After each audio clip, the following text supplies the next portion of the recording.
The year is 2012, and this is Day 9 Daily number 436, where we learn to be a better gamer. I am sporting a Blip shirt because Blip is the original platform where I began hosting all the Day 9 Daily VODs. That's right, day9tv.blip.tv is where it all started. And since then, it has expanded to like a million badrillion other platforms, including Twitch. That's what you're watching right now, unless it's the archive. Actually, I shouldn't probably address one group because no matter where you're watching, hello, you're watching somewhere new. Pow. In today's daily, the basic topic is going to be Protoss for Zerg, going for 3 relatively early bases, somewhat of a defensive play, going for a bigger push. In particular, we're going to have some considerations for how we end up playing the late game. It's very easy to get up to 3 bases and then to say, okay, and now I'm just in build stuff mode. We want to go a little bit longer than that, and specifically the focus replay of today is going to be a game between Axslav and Violet. Actually, Violet is in both the games that we're going to look at today. The first one we're going to do is an intro game from Grubby. More on that in a bit. Coming up on Sunday at 6:30 p.m., I will be part of the Geek and Sundry subscription drive. That is a new YouTube channel being launched by Felicia Day and all her friends. I've done a couple videos with them, and I'll be on it, I'm pretty sure 6:30 Pacific. If you go to youtube.com/geek and sundry, you know what, I'm even going to open it up because that's way too hard to remember. youtube.com/geek and sundry.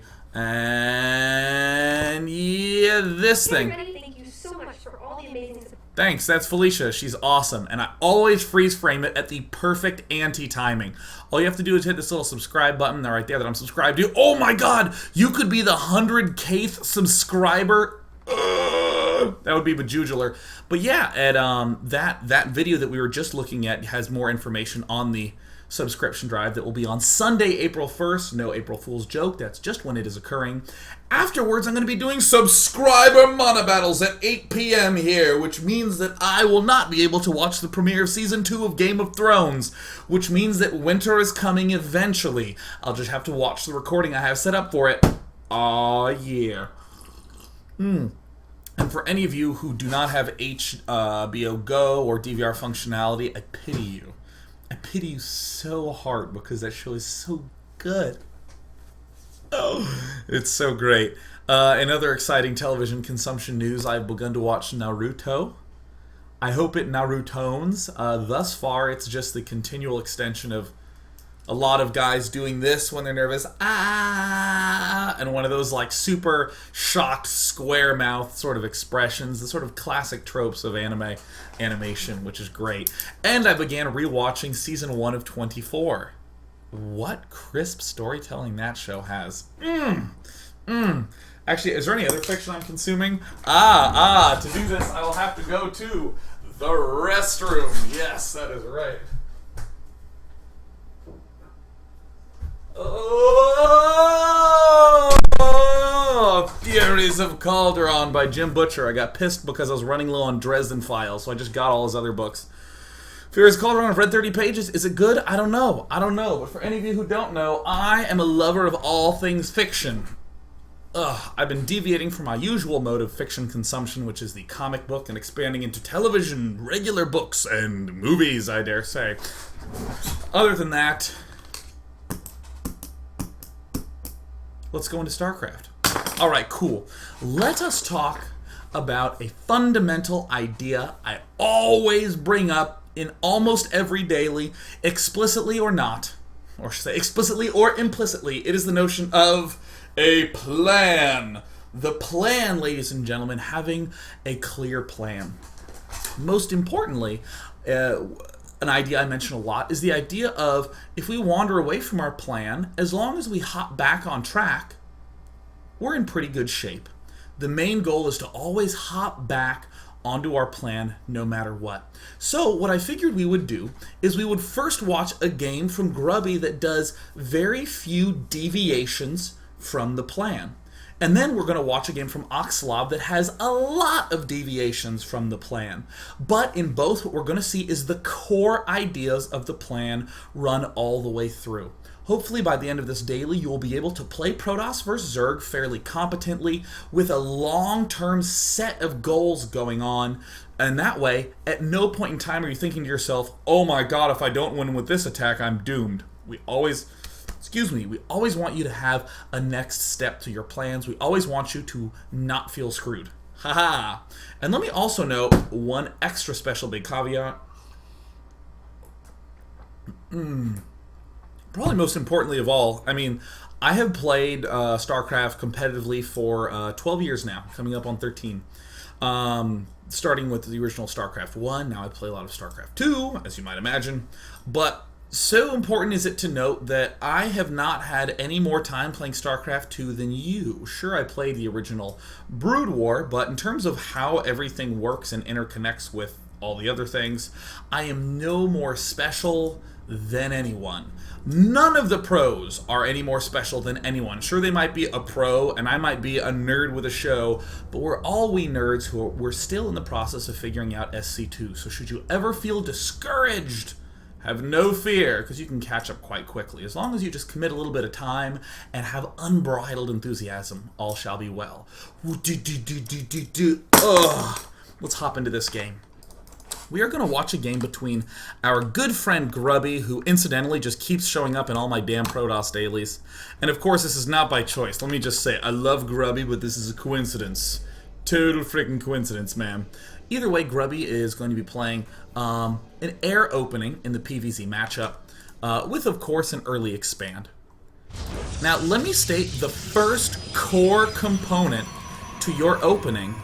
It's going to be an early expand with not that much emphasis placed on doing damage quickly.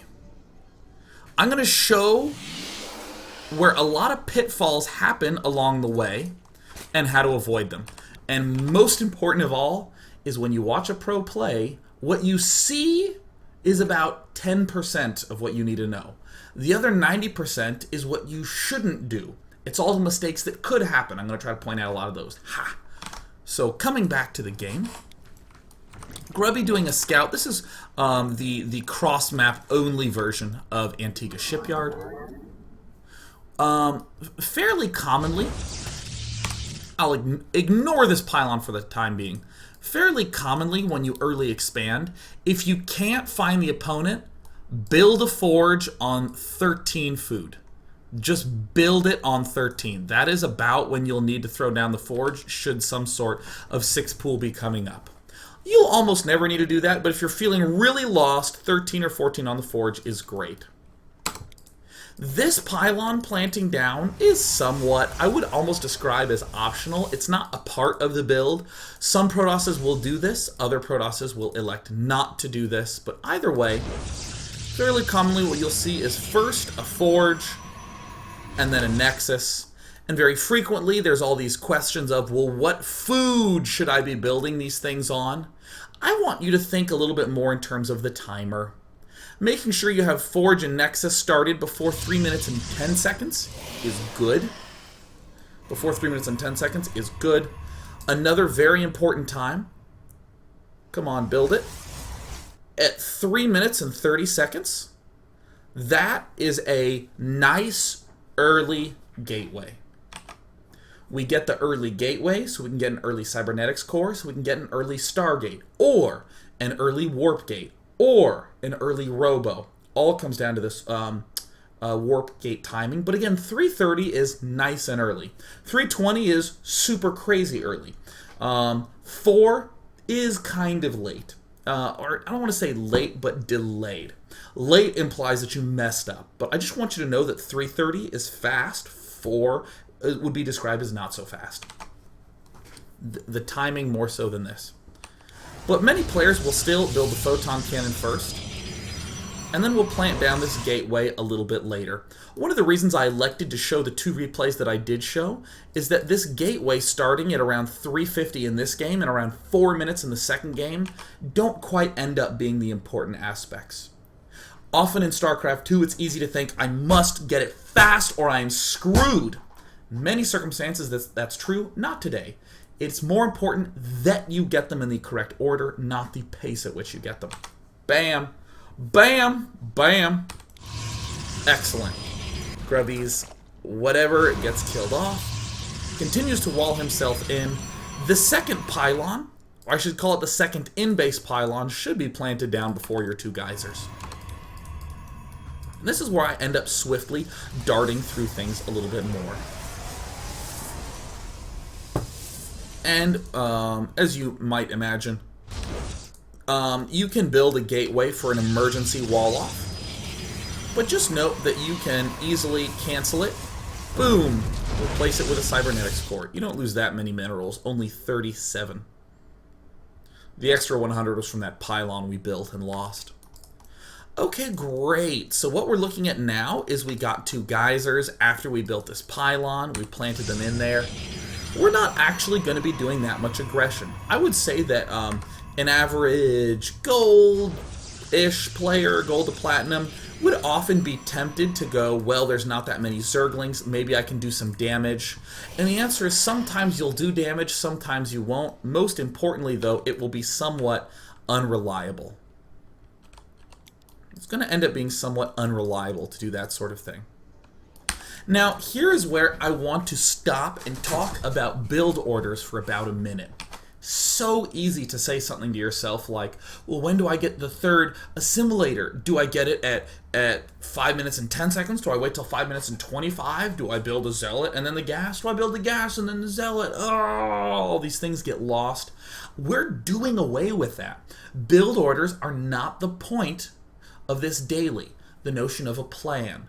The first segment of the plan is getting up an early expand, a reasonable gateway, which I talked about the timing of earlier on, and then progressing on normally. So the first big part of this plan that we're going to see, sure, you start your warp gate and a sentry right off the bat. We want to make sure we're playing defensively first and foremost. Obviously, there's many Ultra Mega Gosu cores who chrono boost the warp gate and who have a zealot doing damage right there. We are not trying to be that right now. We are trying to get up 3 bases safely and be able to do a little bit of damage. And here it goes, the Stargate. When do we build the Stargate? When we can afford it. That's all there is to it. First, I want you just to see this formation at the front. Get this, and then get this. Delightful. Phase 1, getting the expand up, not doing a lot of aggression. Phase 2, getting a Stargate up, getting a lot of probes up, and getting sentries up. +1 starts, don't chrono boost this, don't chrono boost this. If you chrono boost this, I'm going to freak out. Don't chrono boost this, don't chrono boost it. Now, interestingly, what I'm going to be doing is speeding things up. Probably do around ×4 in the course of the game. We end up seeing a Void Ray pop out, and yeah, there's a Robo coming down. Ignore that Robo. I want you to think of Phase 2 of this build as getting some air up. Some air. Not exactly this much air, but some air up. Just some. Phase 3 of this plan is adding on gateways so that your total is 4, sometimes 5, but in this case I'm just going to go ahead and say 4. 4 gateways and a Robo, followed shortly by a Twilight Council. Not all at the same time, but make this Twilight Council follow shortly on the heels of these gateways. Now what you're going to be doing is going Sentry, Stalker, Immortal. Just like this. A couple Zealots will never be bad against Zerglings. And in terms of not watching the food, but watching the timer, around 10 minutes and 30 seconds, you will throw down a 3rd base. Bam. 3rd base being thrown down around 10:30. The next phase of your build is +2 weapons and blink. And just building out of these 4 gateways as many stalkers as you can. Blink Stalker, Sentry, Immortal. Immortal being produced. Is he building cannons or not? I don't care. You do this on your own. Figure out how many cannons you want to have. Some of these sorts of things will end up happening. Maybe you'll build more Phoenixes, maybe you'll build less. But this basic phase of the game, I just want you to see playing out.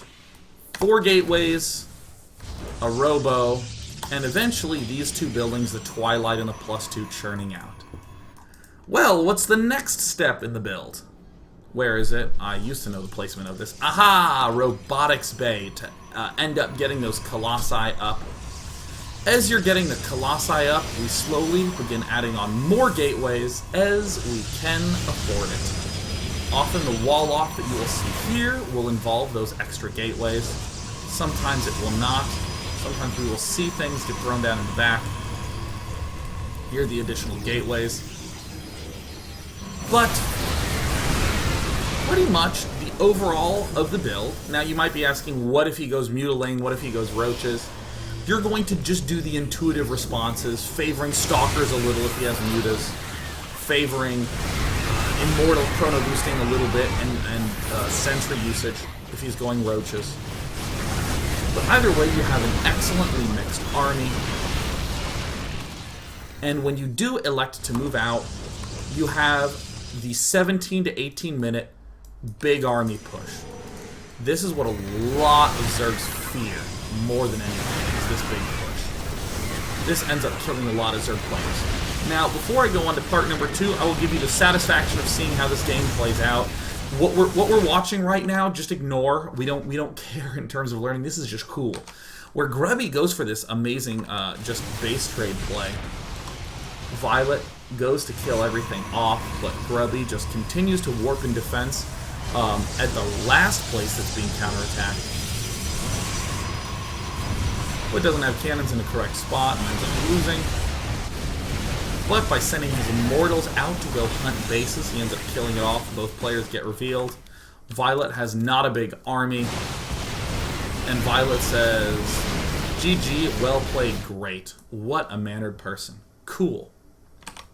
Now that we've gone through that first part with a good amount of explanation, let's ×8 it and even skip over some periods and make sure that we see all those pieces working together.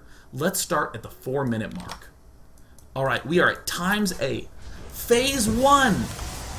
An early expand with not that much in terms of aggression.